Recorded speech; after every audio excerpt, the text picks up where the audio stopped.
So good morning, students. So we started our discussion with the IPv4 header format in the previous class. So few things are left out in this. So let's understand these things and in brief and discuss about the fragment of set and option field and so on. So we discussed that this IPv4 protocol header is of 32 bits length, and in that we have 5 rows of 32 bits. That is a fixed part, and one is the optional part. And we discussed that the fixed parts size will be 20 bytes, and optional parts can range from 0 to 40. So the maximum size of the header that can be included, including the options part, can be considered as the 60 byte. That is the maximum length of the header. And this is just the header, and we also discussed that in the IP datagram we'll be having two things: the header and another one is the actual data. So two things will be there. So what we are studying is about the header, and we have discussed like version is of 4 bits which indicate what is the version. So all this information will be written in zeros and ones in binary format, and then this we have discussed that IHL, that is the header length. Okay, it is a identifier for the header length. So if I'm using only fixed part and if I'm not using any optional part, so this will be value will be 20. And then similar to that, we discussed about the type of services, like it can be about the reliability, which priority you want to give, basically whether you want to give for the priority for the reliability, want to give the priority for the speed and other issues. So that will be indicated with the type of service. And then we have about the total length. What this total length will indicate, can somebody recall what is the meaning of total length?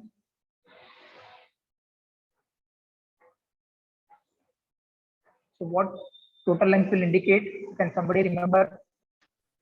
Header plus in the data. original data. Okay, so it is the total of header plus the data. So if my header is of 20 bytes and data is of say 200, so it will indicate the what is the total length. So it will be 200 plus the 20, that is the size of the header. So that will be indicated with the total length. And then we have discussed about the identification. And then this is what there is some little confusion. So we will discuss about this part detail. We have something called as the fragment offset, which is of 13 bits. And before to that, we have 3 single bit fields. We call it as the 3 single bit fields. Like the gray color one, it is not used, unused bit it is. And then we have 2 single bits, that is DF and MF. So what this DF and MF stands for? DF means it is do not fragment, and MF stands for the more fragment. So these values, that is DF and MF, can take either 0 or 1. Why they can take either 0 or 1? Because they are single bit fields. When we say it is a single bit field, the value can be either 0 or it can be 1. So when to set this DF bit as 1 and when to set this MF bit as 1 or 0, so that we will discuss. I hope you remember this particular diagram, everyone. So original data, we have discussed about something called as the maximum transmission rate, MTU. So this is the actual original datagram that we have, but the capacity of the router or the in between there can be multiple routers, they do not have this much capacity. So what the routers will do basically is they will divide these into smaller sub datagrams. And what we call this concept, if you can remember, these are called as what? Fragments. Okay. The original data will be divided into small fragments. We call it as the fragmentation. I hope you remember this, those who attended. Yes or no? Yes, sir. So in this case, there is 500 bytes of data and 20 bytes of header we have. So how it is distributed? It is distributed into 3 fragments: fragment 1, fragment 2, and fragment 3. And why we do this? Because the maximum transmission rate, that is the MTU, is not of 500 bytes. It is limited, so it has to be fragmented. And once this all these 3 fragments reach the destination, again these fragments will be merged together, or we call it as the fragmentation at the router side, at the source side, and then at the destination side we call it as the reassembly. All these fragments should be reassembled. To give a simple example, suppose say that you are sending a message, a big message you are sending, it's 500 bytes. But that entire thing cannot be sent directly. So you divide it into fragment. Suppose consider that in that particular text information, 3 paragraphs are there. So you are distributing into paragraph 1, paragraph 2, and paragraph 3, which are of varying length. So now in this first fragment, it occupies 176 bytes, second occupies 176 bytes, and third occupies 148 bytes. So to count all this 148 plus 176 plus 176, this will be your actual data, which will be together. If you add it, it will become how much? 500. And every time this 20 bytes will be header. So whatever we have this 20 bytes header, this will be appended to that. Now this is clear. Now, when we want to set this MF bit, so what this MF bit indicates? MF bit indicates that more fragments are there. That means what? Assume that this is the first fragment, this is the second one, and this is the third one. So when this fragment is arriving at the destination, okay, when this particular fragment is arriving at the destination, it is indicating the destination machine that there are some more fragments which needs to come, which belongs to the same original datagram. Are you getting my point? So that we will indicate with MF. So this is our first fragment which will reach the destination. After this fragments, how many more fragments are there? How many more fragments are there which belong to the same original datagram? How many are left out after this has been reached? How many yet to reach the destination? 2, right? Yes or no? Yes, sir. Second one has to reach and then third one has to reach. So what will be the MF value for the first fragment? That we will indicate with 1. Are you getting it? Everyone, this indicates that there are more fragments. That means what? This value is 1. It means there is another fragment which has to arrive and which belongs to the same original datagram.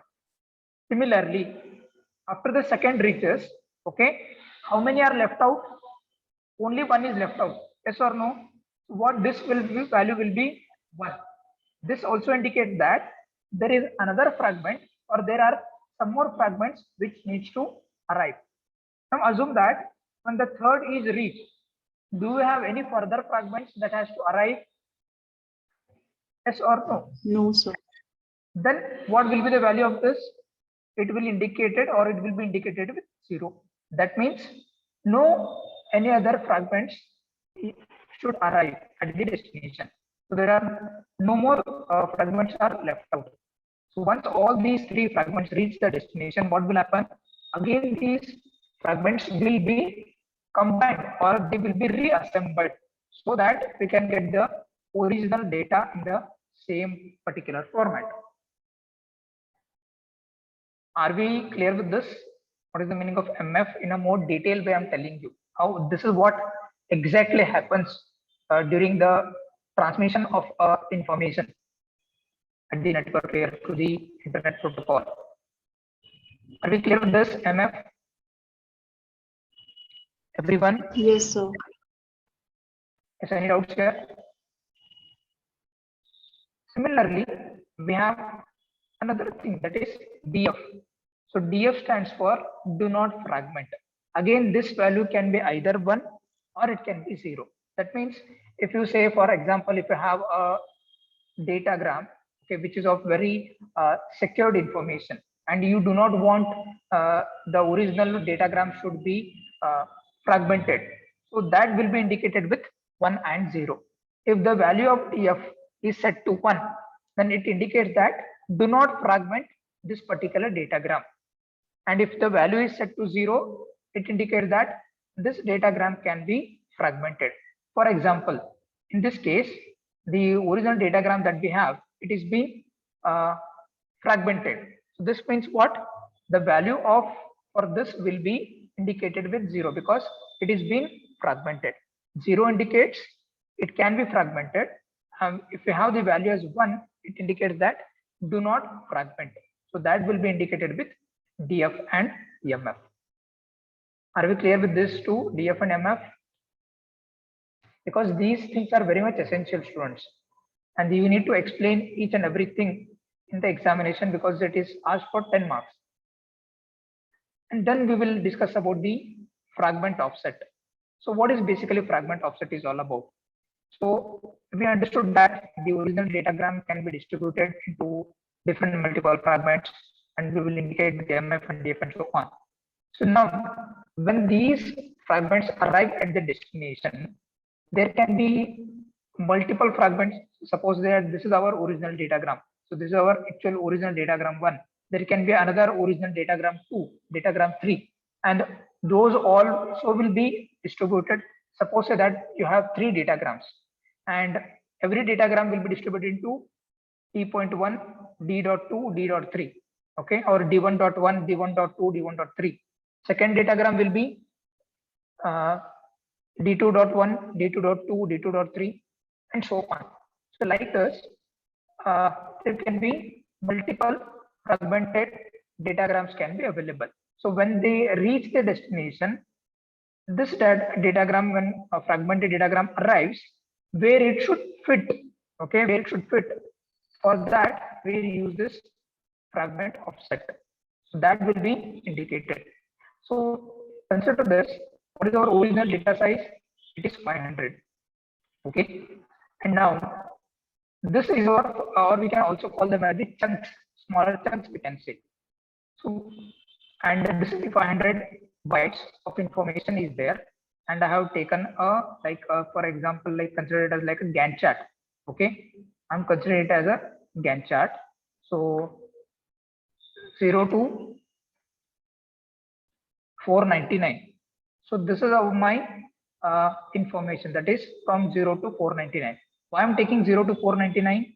Can somebody tell me what is my actual original data size? How much it is the data size? 500 bytes. So if you start with 0, where it will end? It will end at 499. Yes or no? 499.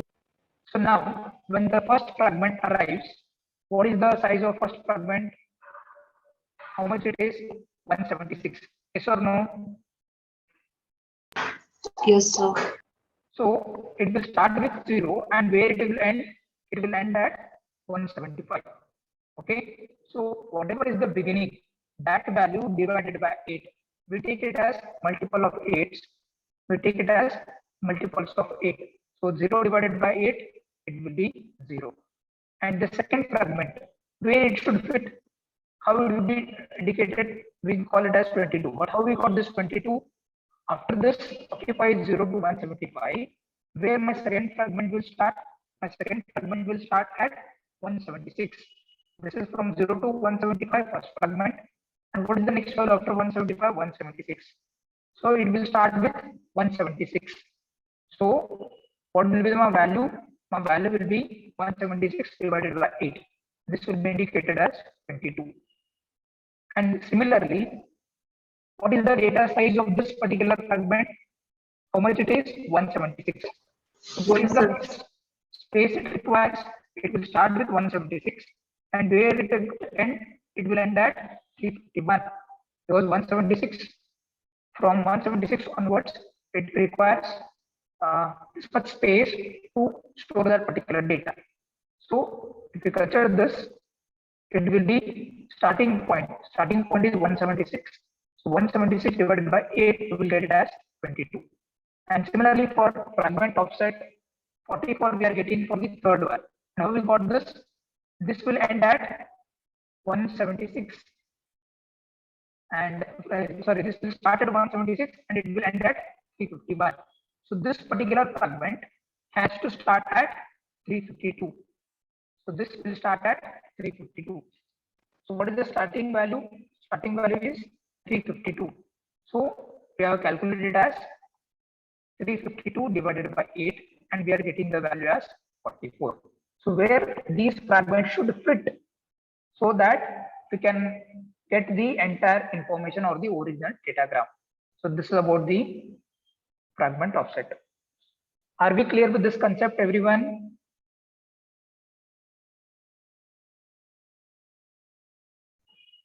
you have to write in detail, but not this much detail, but I'm just telling you what actually happens during the transmission, how the header will have the values. Are we clear with this? Everyone? Yes, sir. Others? Any doubts here? Just for your making you to understand the importance of fragment offset and DF and MF bit, I've taken this. This is not given in the textbook in detail, but just for your information I've given. So if you want to know about in detail, this is what basically happens. So these all are called as the fragments. You can see in this original datagram is being again distributed into F1, F2, F3 and so on. So these are the routers. Again you can see F1, F3 and so on. So there can be conflicts, say it is F2.2, F2.1 like this. And again at the destination they will be reassembled. So during the reassemble, what should be the value, offset value? Can you see this? This is the header. Just consider this as an example for your understanding purpose. I have taken this. Shall we go ahead with this? Are we clear with this concept? This IPv4 header format is very, very, very important. Okay, and then we discussed about time to live. Okay, what is should be the age limit for that particular datagram, and the protocol type of a protocol it should be forwarded, whether it can be for the TCP or for the UDP, that will be indicated in the protocol field. And then we have header checksum. Like there can be some problem with the header information. Instead of say here 0100 in the version, 0100 is what 4. So the version 4 instead of this, if it is like 0011, so there is some mistake in the header. So if there is any mistake in the header information, that will be done by the header checksum. Okay, like we have discussed, like CRC bit, by using those concepts, it can be corrected. And then we have the source address and destination address for the source machine and the destination address, which is of 32-bit length. Okay, and then we have last part we have is the option part. So in the optional part, what all we can use different services like this. So it can be a security, it can be strict source routing and so on. And all these are not compulsory. If it is required, it can be used. So if we are using security, it specifies how secure the datagram is. If your datagram is very confidential, very secured information, like for example, in military and in defense, whenever they want to send it, they may use the option called as security. If it is strict source routing, gives the complete path to be followed. So that means the router has to follow the same particular path. You cannot take a different path, or they have to reach, or they have to travel with some certain set of routers, particular routers. And another one we have this loose source routing, gives a list of routers not to be missed. Just made a mistake. Loose source routing means gives a list of routers not to be missed. They have to, it cannot be missed. Suppose that there are 4 routers and router number 1, 2, 3, 4 has to be used. And strict source routing means gives the complete path to be followed. So from original to the destination, that will be divided by the strict source routing. And then we have something called as a record route. Okay, it makes each router append its IP address. So every time a datagram visits or it reaches the router, and then it goes to the next router and so on in the transmission, during the transmission, its IP address will be appended to the header or to the datagram. And then timestamp. So makes each router append its address and the timestamp. Here it will append both the time and as well as the address of the router. Both will be appended. So these are the optional fields that we can use in the IPv4 header. Are we clear with this, everyone? I'm repeating it twice or thrice because it is very, very essential and very important. Anybody has any doubts here? Shall we go ahead? Give some responses. Yes, sir. You can go ahead. Now we will discuss about, in this case, we have discussed that there is a source address and destination address. So for example, when I am sending an email to say your CR or LR, and or I want to send a text information, so I should know what is my source. So source will be my address because I am sending, and destination will be CR's or LR's address. And these addresses will be always unique.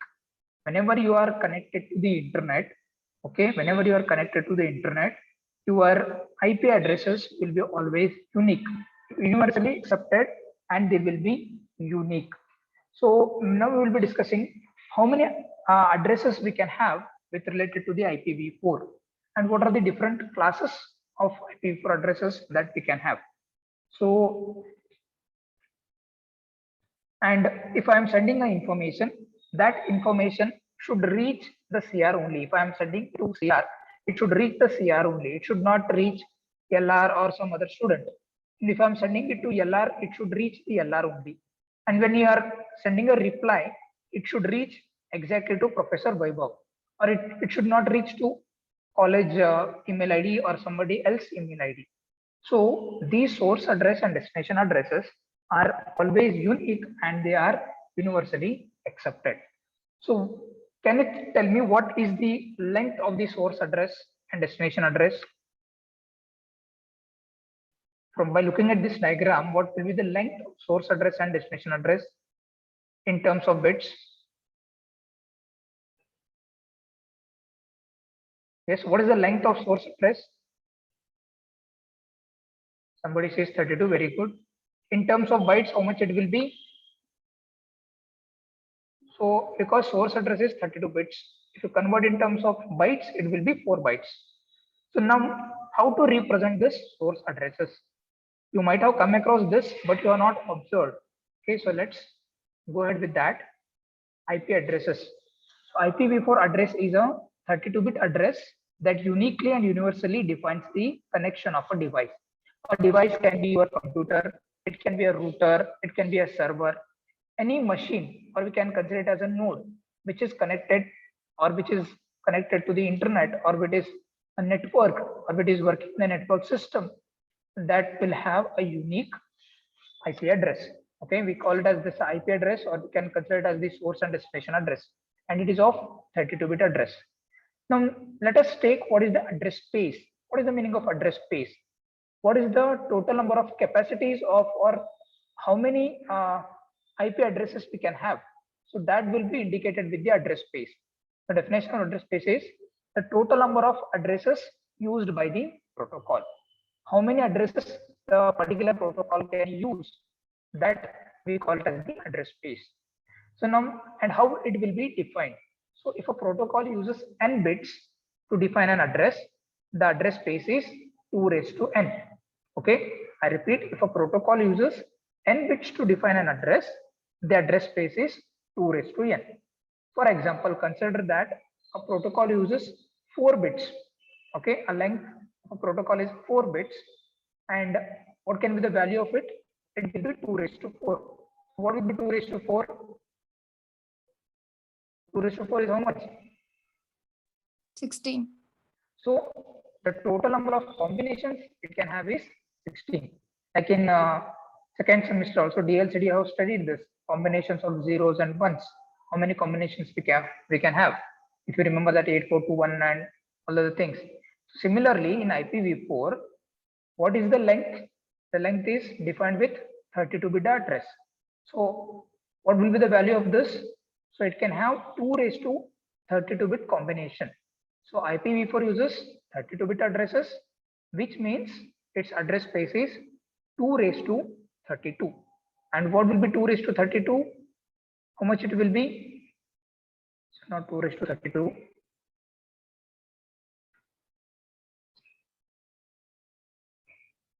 It can have the address space is 2 raised to 32.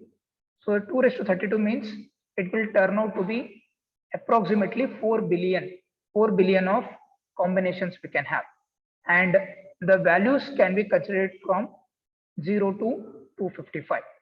Okay, are we clear with this? What is the meaning of address space? Everyone? Yes, sir. So in reality, when I'm connected with a computer or a mobile phone or uh, or any other device or a router, it will have a unique IP address, and its length will be 2 raised to, its length is 32 bits, and the address space of IP address is of 2 raised to 32. That means it can have approximately 4 billions of connections, or 4 billions of systems can be connected. And even till today, we have not exceeded that value of 4 billions. Till today, whatever the systems or computers or smartphones or any other devices that we are using, they have not crossed the limit of 4 billions. In future, okay, when it reaches that, or all the combinations are exhausted, then we will be using IPv6 address. Okay, so there is another protocol IPv6. So that is the future. Till now, we will be using, or we are using, just IPv4 addresses.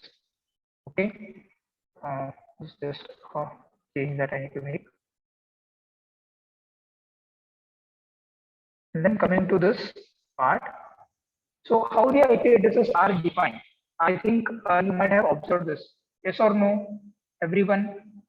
192. Usually we will be having like this 192.168 and so on. Have you observed this IP addresses, at least in the lab, or when you want to connect to the internet? Have you seen this IP address, or how to change Yes, the IP sir. address? Have you observed this? So to give a simple example, if you go to this internet option, okay, in internet and settings, there will be different settings that will be available. So if you click on properties, okay, here we have Ethernet. Okay, then if I go for a change adapter option, and here if you observe, right click properties, and here you can see there are two type of IP protocol versions. Currently that we are using is IPv4.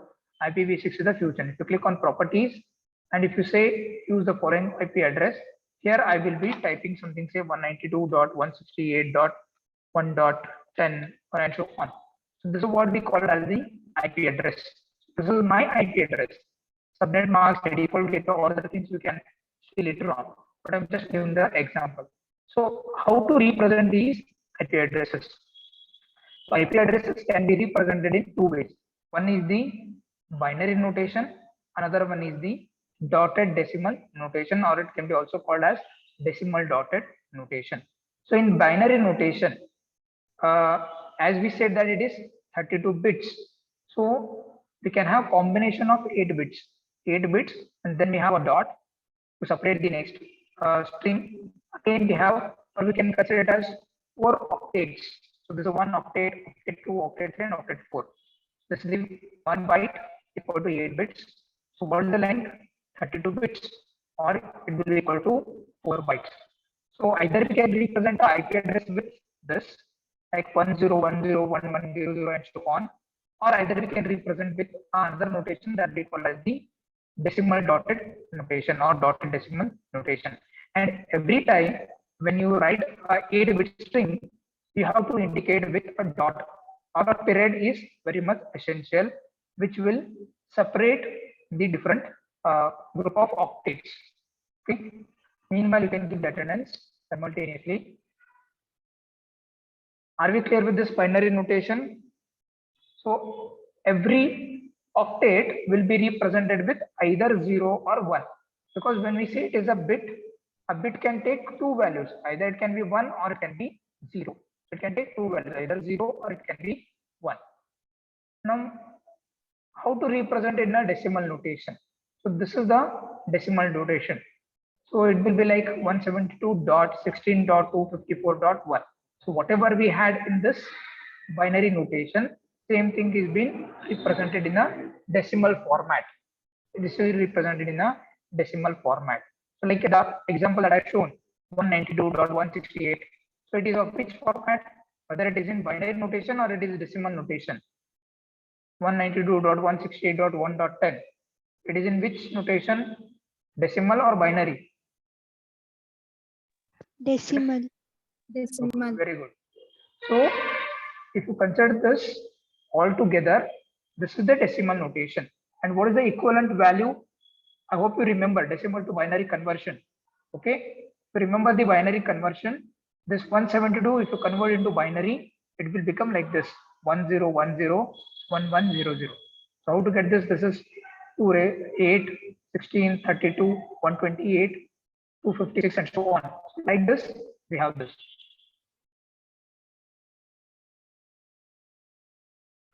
So this is 128 plus 64 we have. So sorry, 128 plus 32 plus 8 plus 4. So it will become how much? 172. Similarly here, 0, 0, 0, 0, 1. This is what? 16. And here we have 254. And then we have 1. So the maximum value, it can be what? It can be 255. Okay, so that will be indicated with this decimal notation and binary notation. Are we clear with this, everyone?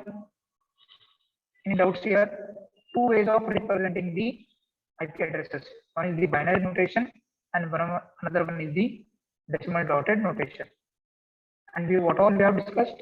We discussed about the header, IP for header in detail, about the fragment offset. We discussed about DF and MF bits. We discussed about source address, destination address. Also, we discussed about the options, and then we indicated with we discussed with IP addresses is a 32-bit address that uniquely and universally defines the connection of a device. And what is the address space for this IPv4 address? It is 32-bit address. So that means it can have 4 billions of combinations. If a protocol uses n bits to define an address, the address space is 2 raised to n. And two ways of representing an IP address: either it can be in binary notation or it can be in decimal dotted notation. Are we clear with this, everyone? Anybody has any doubts? Yes. Any doubts here? No, This is sir.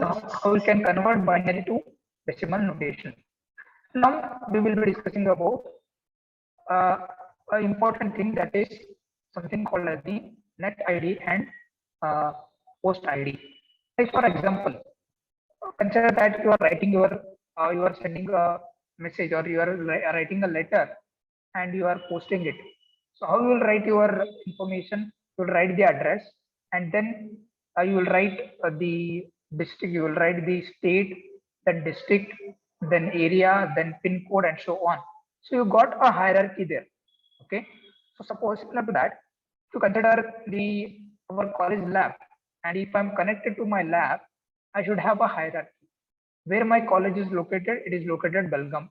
So I need to have a hierarchy from within Belgaum at Tilakwadi or near RPD, and then we have GCC campus, then BCA department, and then lab number 1, lab number 2, like that. So I am having a hierarchy. Similarly, even these IP addresses have some hierarchies. Okay, all will not have the same type of IP addresses. There are different classes of IP addresses, we can say, or different hierarchies of IP address that can exist. And this can be understood by the concept of something called as the net ID and host ID. So who is my host? For example, I am the host, and I have a prefix, or you can consider also as a prefix and suffix. Net ID can be considered as a prefix, and host ID can be suffix. So this entire 32 bits will be distributed into net ID and host ID, and it is not exactly like 16 bits and 16 bits. It depends, and that dependability is based on the different classes of IP addresses that we have. So for that, we have something called as classes of IP addresses, or we can consider as classful addressing. So I will just give the picture of it. So here these are the different classes, class A to E, and they are class A to E. And here we are representing it with zeros and ones, that is the binary notation. And here we have the decimal notation, decimal dotted notation. So if you consider this 32 bits, and if you divide it into 4 octets, every octet will have 8 bits, or it will be 1 byte. So This yellow color, whatever we have, based on this, we can identify it belongs to which particular class and what will be the values of these particular blocks, we can say. So this will be distributed into net ID and host ID. For some classes, net ID can be of 16 bits, or it can be of 8 bits, or it can be of 32 bits, and so on. So that depends on the class ID. We will discuss this in the next class. If you have any doubts, let me know. Is any doubts here? Are you clear with? No, sir.